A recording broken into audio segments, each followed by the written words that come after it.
I want to show you this film. If you were here last year, you saw it. It's 7 minutes long. Samuel and Son Seafood. You see their trucks all summer long around here. They sent a guy out here onto one of my mom's scallop boats, and he did the whole thing. So You had a question over there, sir. Go ahead. Yes, what is the gear that you use to catch the scallops? Sorry, you missed that one. It is a 13-foot steel dredge. It's about 2 tons empty. It's got steel rings that are 4 inches.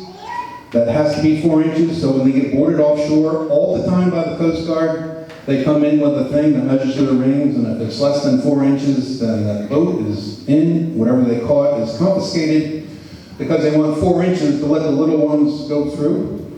So Number 2, New Bedford, Massachusetts is the scallop capital of the entire world. If you ever take a trip up there on each side of the harbor, there's boats 5 deep, 20 stem to stern, and they pack out 18,000 pounds per day, 6 times per day.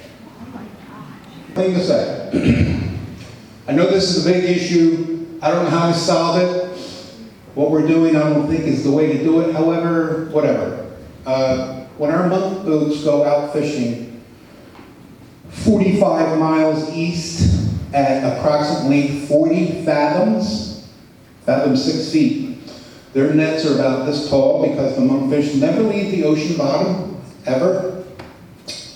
And so there's lead on the bottom, cork on the top, and they catch a whole lot of things out there besides fish.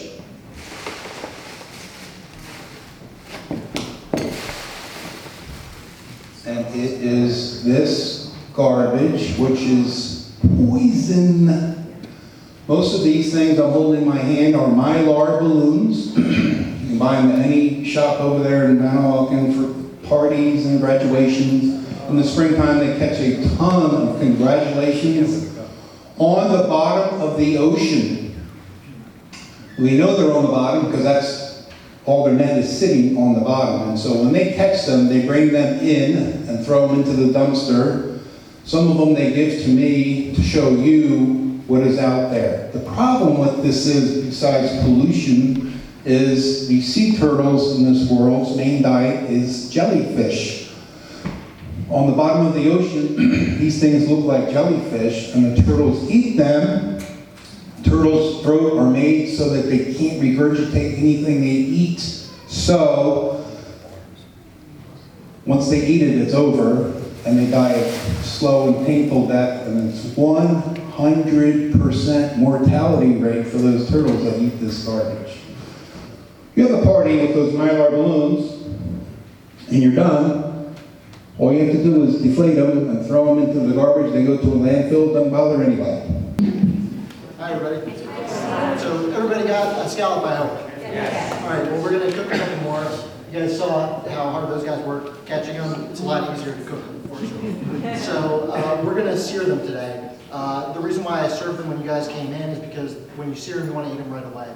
They saw that nice kind of crispy, golden brown crust on it that goes really nice with the kind of like tender, silky interior of the scallop. You want to serve those right away so that they don't get kind of soggy and rubbery.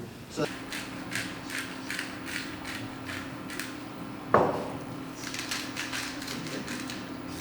now, searing is a great technique because it's very versatile. You can do it as like an hors d'oeuvre like we did today. We did this with a balsamic reduction, basically just a decent balsamic vinegar. It doesn't have to be a top of the line one because you're going to cook it down with just some sugar until it's a syrupy consistency. And we garnished it with some parsley. But you can sear scallops and do like a pan sauce of like lemon butter and capers and some white wine, serve it over pasta, serve it over a polenta. It's extremely versatile and it's really quick and easy, as you're going to see. So let that get up to temperature. We want the oil to be like scorching hot. It's going to start to shimmer when it's hot enough. And we want to hear that sizzle when we put the scallop in, and that's how we know that it's hot enough. Once we get these in, we're not going to move them around at all because that's what's going to allow it to get that good crust on there.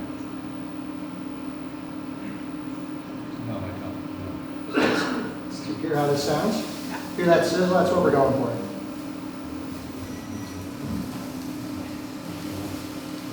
this is going to be very quick, maybe 2 minutes on each side. You'll see the crust starting to form. You want to space these out in the pan. If they're too crowded in the pan, they will bring down the temperature and you won't get a good sear. You're starting to see some browning going on, which is good. Like these, which are dry scallops, which they're not like pearly white. They have this kind of like beige color to them. That's what you want to use. You always want to use dry scallops when you're searing. They just are higher quality. Everything that comes through Viking Village, as Carter will tell you, is dry. They're not treated with chemicals. They're just like they come out of the shells that you saw them at the Let's see how these are going.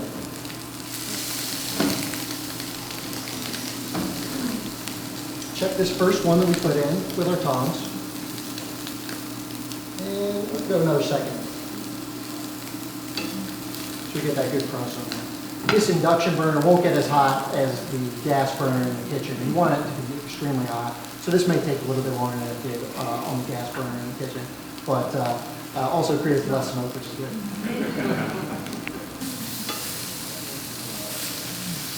And that's what we're going for.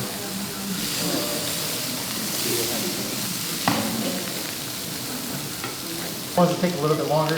These thinner ones are probably done. This was in the hottest part of the pan. I'm just going to transfer it to our plate here. A little dab of our balsamic on each.